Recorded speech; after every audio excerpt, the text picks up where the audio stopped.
Si Joseph était une figure de Christ, il n'y a aucun doute à cela. Il était destiné comme Christ à arriver au trône. Mais il y a quelqu'un d'autre qui a aspiré à ce trône, quelqu'un d'autre qui rendra les choses impossibles pour celui qui est destiné à ce trône. Quelqu'un d'autre qui ne s'arrêtera à rien pour faire de la vie de ceux qui sont appelés à ce trône une vie de souffrance et d'agonie.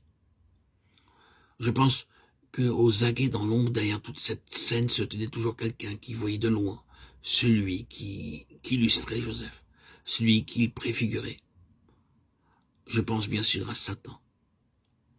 Satan sait toujours et partout discerner Christ, même dans une ombre, même dans une figure.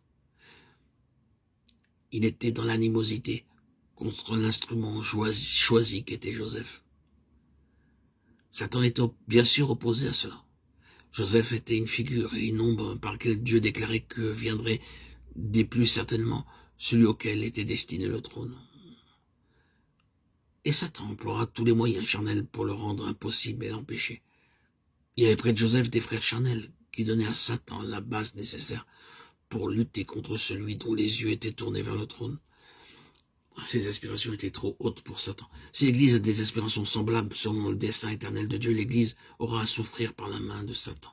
Non seulement directement, mais de la part des chrétiens charnels.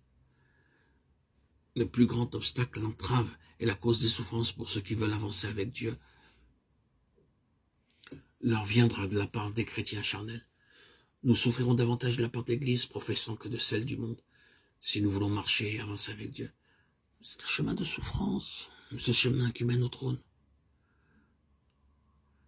C'est la préparation spirituelle qui est nécessaire par la souffrance. Nous le voyons, Dieu avait sa place dans les souffrances de Joseph.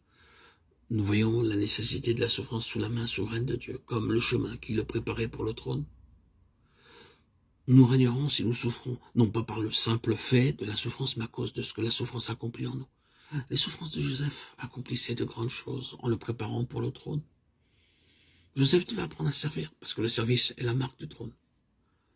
Lorsque pour finir il arriva au trône, ce fut pour servir ses frères. Ne pensons pas à notre destinée éternelle comme à une simple vie de loisirs paresseux. Sa gloire sera le service, ses serviteurs le serviront.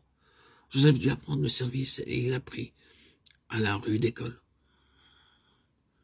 La maison de Potiphar fut pour Joseph l'école où il apprit à être un serviteur. Ce fut pour lui une école très dure et difficile d'être un serviteur là, dans la maison d'un Égyptien, lui, un enfant d'un prince, avec Dieu, le fils du cœur d'Israël, qui apprend la soumission par le service dans la maison de Potiphar. Observez bien, regardez cet homme seul, il est dépouillé de tout, afin d'apprendre à régner et à avoir la plénitude, sans orgueil, dépouillé pour être enrichi, humilié pour être exalté, servant dans l'humiliation pour servir dans l'exaltation.